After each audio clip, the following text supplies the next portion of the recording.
మన రక్షకుడైన యేసుక్రీస్తు నామములో ఉదయకాల సమయంలో నిత్యజీవ మాటలు వింటున్న మీ అందరికి కూడా శుభాలు వందనాలు తెలియపరుస్తూ ఉన్నాను. ఈరోజు కావలసిన నిత్యజీవ మాటల్ని దేవుని వాక్యంలోంచి మనం చూసినట్లయితే శోధన గురించి మనం వింటూ ఉన్నాం. శోధనలో ప్రభు మనకి ఏం చేస్తాడని, శోధనని మనం ఎలా జయించాలి అని, అసలు శోధన ఎవరి నుంచి వస్తుందో మనం వింటూ వచ్చాం. సాతాను నుంచి, అపవాది సంబంధమైన క్రియల నుంచి శోధనలు ఎదుర్కొంటామని మనం వింటున్నాం. మరొక విషయాన్ని మనం జ్ఞాపకం చేసుకుందాం. యాకోబు రాసిన పత్రిక 1వ అధ్యాయము 14వ వచనాన్ని మనం చూస్తే, ప్రతివాడును తన స్వకీయ దురాశల చేత ఈడవబడి మరులుగొల్పబడి శోధించబడును. కాబట్టి శోధన ఎక్కడి నుంచి వచ్చిందయ్యా అంటే స్వకీయ దురాశలు. ఈ దురాశకి మరి నివాస స్థలం ఏంటిదంటే మానవుని యొక్క శరీరమే. శోధనలు అపవాది నుంచి ఎంత ఎదుర్కొంటామో మన శరీరం కూడా కొన్నిసార్లు శోధనకి నిలవైపోతారు. దురాశలకి, స్వకీయ దురాశలకి, పాపానికి, పాప సంబంధమైన ఆలోచనలకి, పాప సంబంధమైన క్రియలకి ఈ శరీరం అనేది ఎక్కువగా ఆకర్షించబడతారు. కాబట్టి శరీరం నుంచి శోధన కలుగుతుంది. ఈ శరీరంలో ఏమున్నాయో బైబిల్ చెప్తుంది. ఏముంది శరీరం నుంచి అంటే గలతీ పత్రిక 5వ అధ్యాయము 19వ వచనం చూస్తే, అవివేకము, జారత్వము, అపవిత్రత, కామకత్వము, ద్వేషము, కలహము, మత్సరము, క్రోధము, కక్షలు, విమతములు, భేదములు, అల్లరితో కూడిన ఆటపాటి. ఇవన్నీ కూడా దేహము నుండి జరిగేవే. ఇవంతా కూడా దేహము లోపల నుండి జరిగేవి. ఇవన్నీ మానవుని యొక్క తలంపుల నుంచి జరిగేవి. కాబట్టి శోధన మానవుని యొక్క దేహము, మానవుని యొక్క శరీరమే శోధనకి ప్రధానమైన కారణం అనేది మనం ఆలోచించాలి. కనుక అందుకే పౌలు అంటాడు, నేను ఇతరులకి ప్రకటించి నేను ఎక్కడ దౌర్భాగ్యం అయిపోతానేమో, నేను ఎక్కడ దేవునికి దూరం అయిపోతానేమో అని నా శరీరమును నేను నల్లకొట్టుకొనుచున్నాను అని చెప్తూ వచ్చాడు. ఇంకా పౌలు అంటాడు కదా, కొలస్సీ పత్రిక 3వ అధ్యాయం 5వ వచనం చూస్తే, భూమిపైన మీ అవయములు జారత్వము, కామము, దురాశ, ధనాపేక్ష వీటిని చంపివేయండి అని చెప్తూ ఉంటాడు.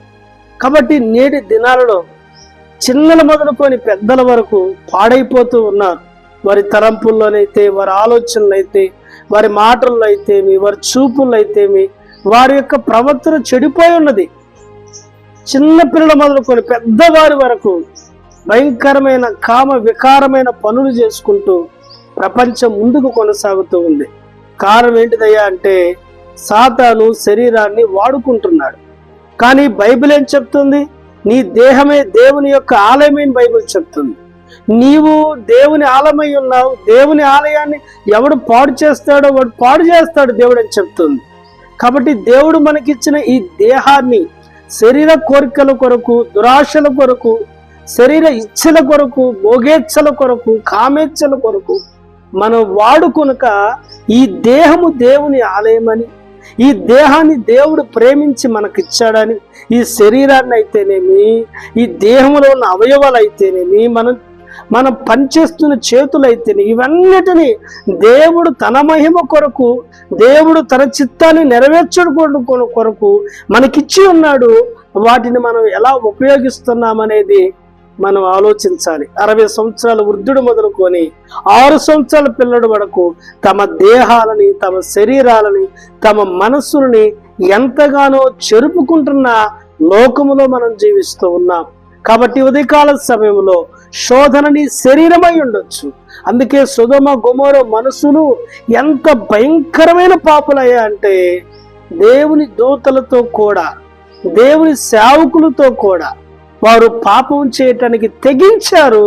పిన్నల మొదలుకొని పెద్దల వరకు ఆ ఇంటి చుట్టూ జ్వరబడి లోతును బయటికి లాగుతూ అయ్యో ఎన్ని ఇబ్బందులకు గురి చేస్తూ వచ్చారు. కారణం వారి దేహములను మరి సాతానికి అప్పగించుకొని ఉన్నారు. దేహములో నుంచి పాపం జరుగుతుంది.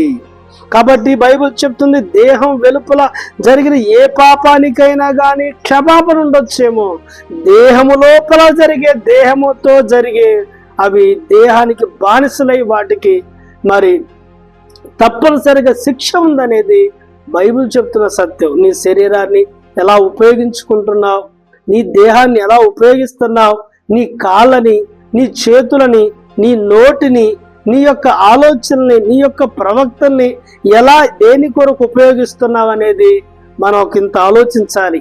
కాబట్టి శోధన అపవాది నుంచి మాత్రమే కాదు, శోధన శరీరం నుంచి వస్తుంది.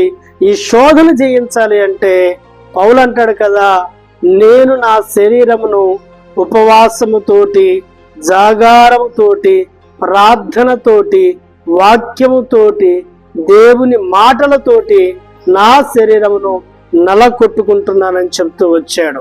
నువ్వు శరీరాన్ని ఎంత పోషిస్తావో అంత పాపములో పడిపోయే అవకాశాలు ఉన్నాయి.